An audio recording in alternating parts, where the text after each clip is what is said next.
Remember back in episode 14 when we were talking about 7-year transitions? This is the final and third golden opportunity to affect your health long term. In this week's episode, we are going to tackle the menopausal transition, what it is, what it doesn't have to be, and how you can live out your golden years with the most vitality possible.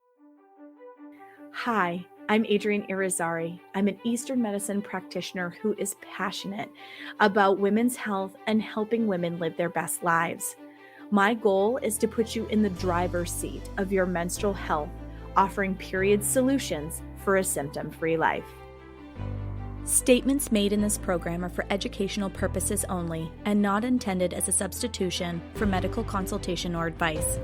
We do not claim to diagnose, treat, or cure any diseases. This podcast is inclusive and welcomes all gender identities. The focus of the program is on biological function, and we will use the term women throughout, but it is referencing physiological and social challenges for biology, not identity.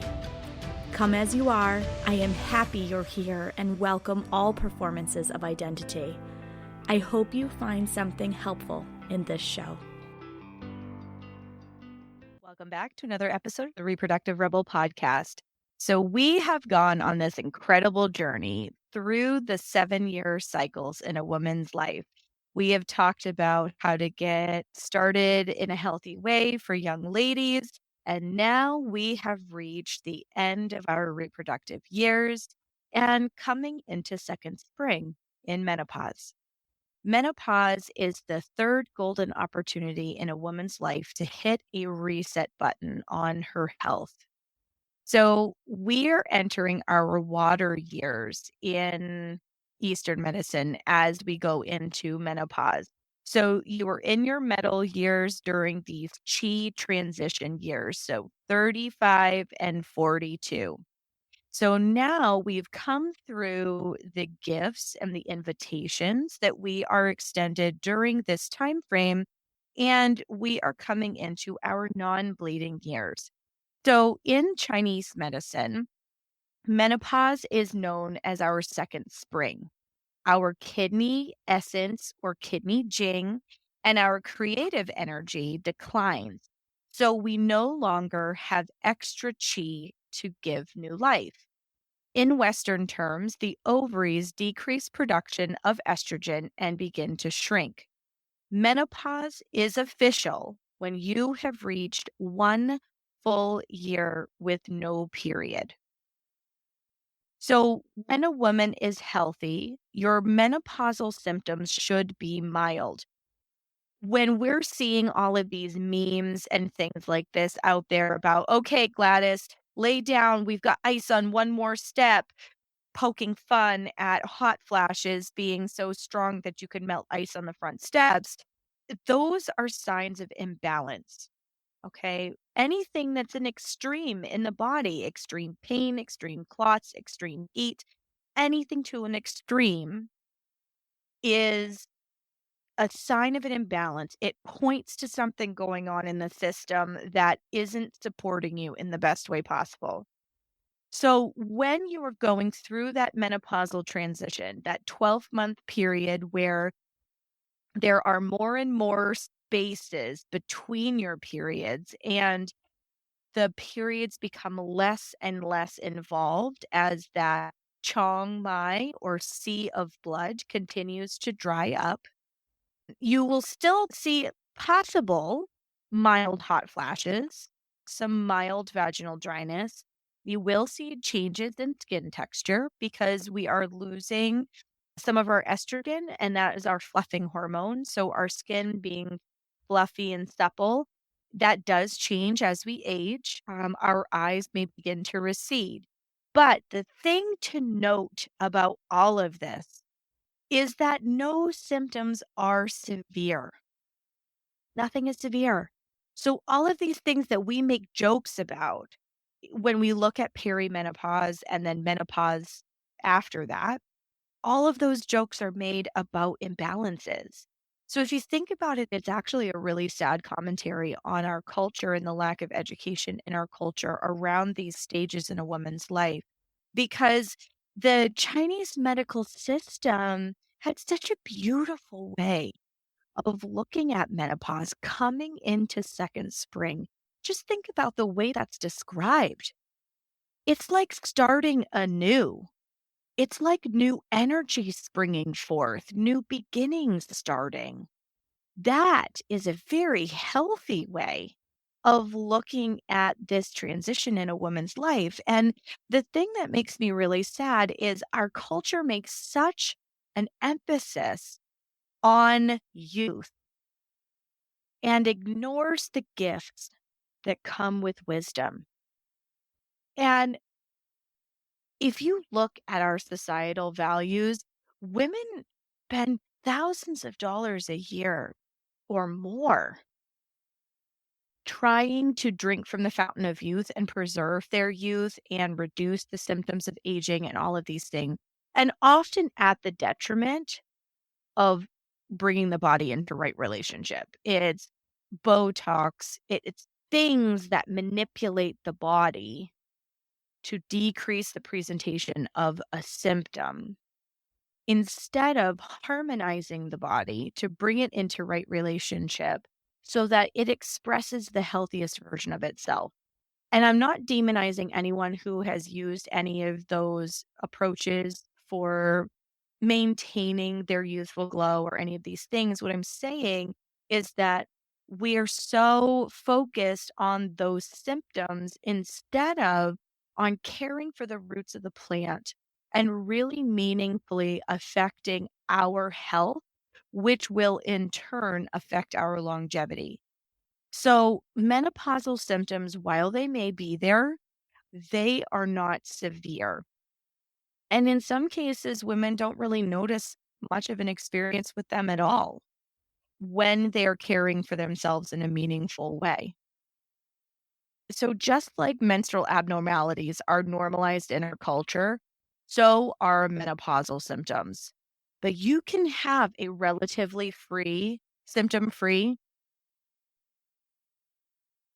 you can have a relatively symptom free menopause. But this is achieved through herbs, through diet, through lifestyle, through stress management, all of the kinds of choices that create harmony and right relationship in your body.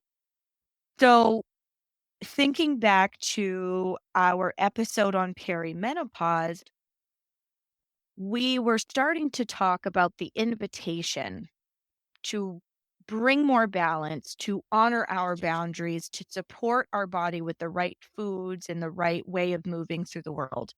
And when we answer that call, we are setting ourselves up for success for reducing symptoms in the menopausal transition. And the reason for that is you're not overdrafting the bank account.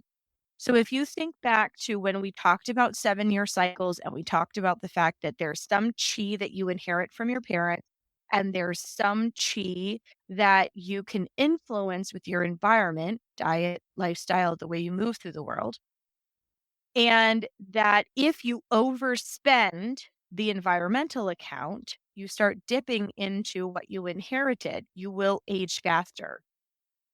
It is totally possible to age gracefully when we support ourselves in meaningful ways. And those meaningful ways are making sure that we're supporting our diet with yin supportive foods. We are honoring our need for rest when we need to rest. We are mindful of how we manage our stress.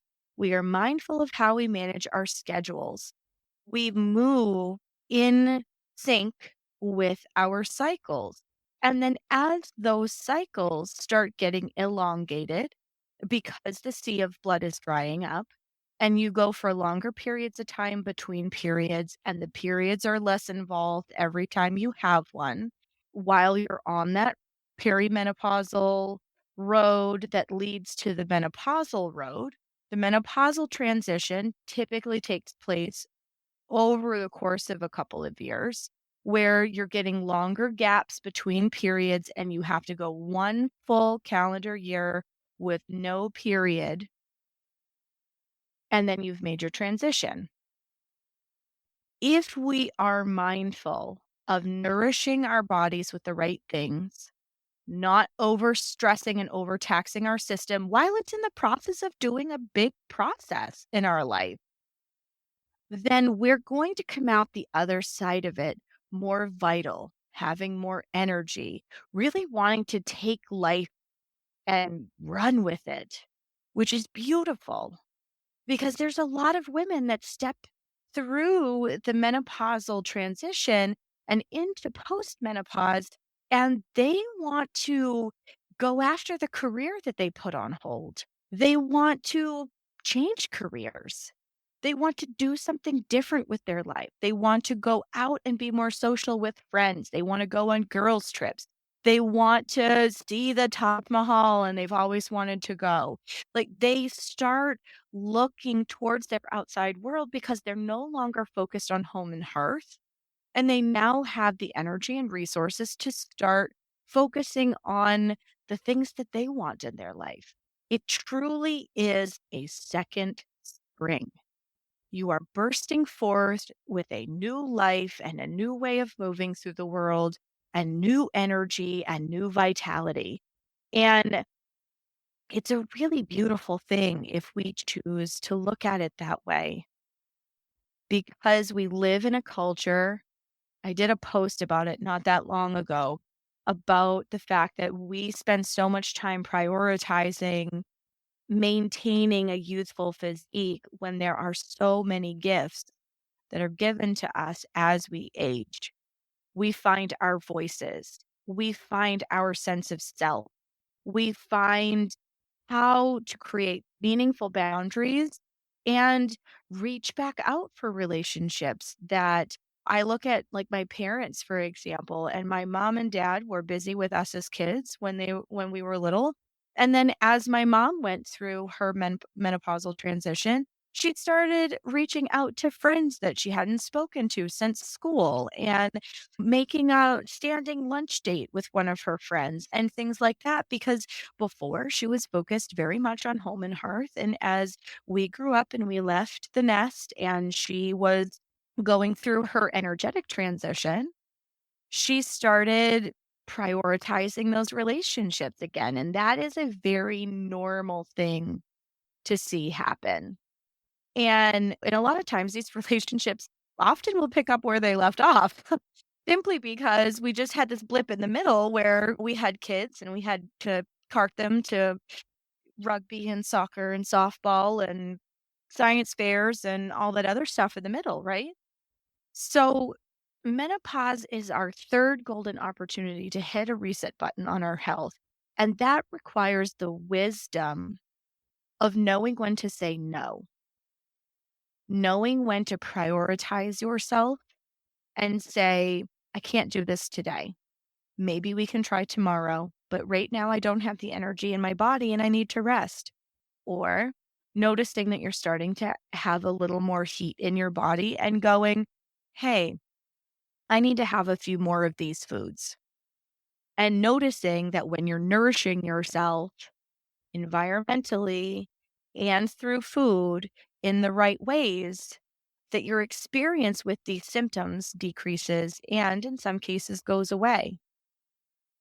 This sets you up so beautifully for your water years and those years beyond menopause where you get to reclaim the things that you want in your life and have the energy to really embrace the things that bring you joy. But there's so much wisdom that comes with age and changing our narrative in our culture around older women really does need to be a priority because we want our young girls now, as they age, to have healthy relationships with their bodies, to know how to care for their bodies when they reach some of these benchmarks so they don't have to suffer with the things that we did.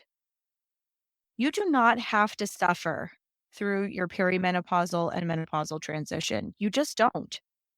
And a lot of that comes from education, knowing what it is that your body needs, how to take care of it, and what you can do about meaningfully affecting this transition. So, a lot of us fear this transition because of all of the imbalances that it often will bring.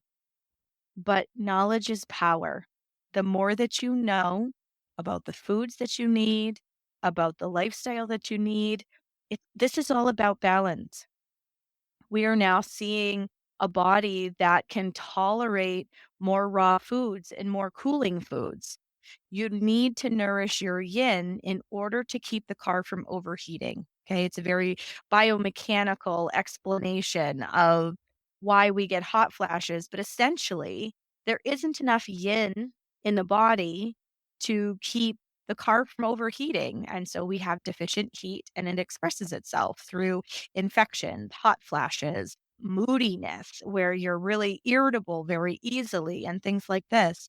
Knowing how these emotional and physical symptoms begin to show up, you, with the right knowledge, can then start saying, okay, I have had a little too much alcohol, which has heat in it. It's a warming liquid.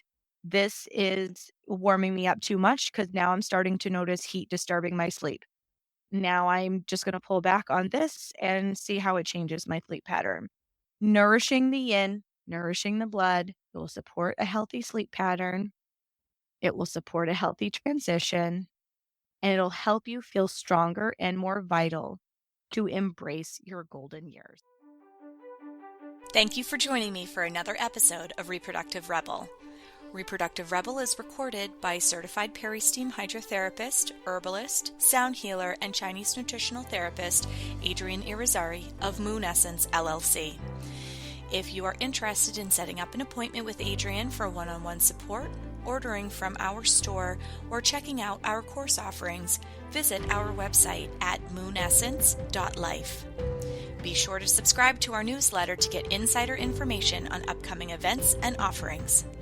Join the conversation. Like us and follow Moon Essence Me on Instagram, Facebook, Twitter, or LinkedIn. Your voices make this program possible. Thank you all for your continued support.